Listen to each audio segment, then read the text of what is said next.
Bolo 8 hodín.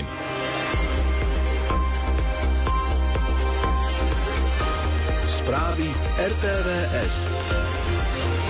Dnešná návšteva Českej republiky je prvou zahraničnou cestou Petra Pellegriniho vo funkcii hlavy štátu. Rusko od včera blokuje prístup k vyše 80 európskym médiám ako odvetu za zákaz eurobloku pre 4 ruské. Bude polooblačno až oblačno, miestami prehánky a búrky s teplotou do 31 stupňov. Dobré ráno želá Eugen Šnírer.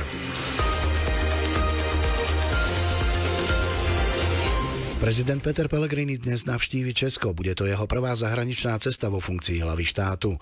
Predpoludním ho na Pražskom hrade príjme český prezident Petr Pavel, neskôr sa stretne aj s premiérom Petrom Fialom. Česko podľa predsedu vlády verí, že Pellegriniho návšteva bude znamenať ďalší posun vo vzájomných vzťahoch. Podľa Pavlovej kancelárie je Pellegriniho návšteva príležitosťou nastaviť medzi prezidentmi otvorenú komunikáciu a predísť tak komplikáciám, ktoré nie sú v záujme ani jednej strany. Pražský hrad sa podľa zástupcov zahraničného odboru bude snažiť s Pellegriniho kanceláriou nadviazať čo najhlbšie vzťahy. Začala sa rekonštrukcia kaštieľa Rusovce.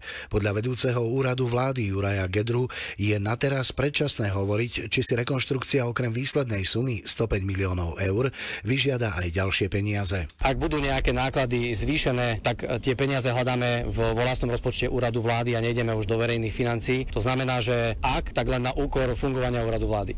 Podpredseda vlády a minister obrany Robert Kaliňák sľubuje podporu pri obnove tejto dominanty. Vedúci úradu vlády má podporu celej vlády v tom, aby sme posúvali jednotlivé odkazy našich predkov dopredu. Dnešná podoba rusovského kaštieľa je spájaná s grófom Emanuelom Zikim Ferrari pred polovicou 19. storočia. Existujú síce doklady o hrade z 13. storočia, nevie sa však, na ktorom mieste stál.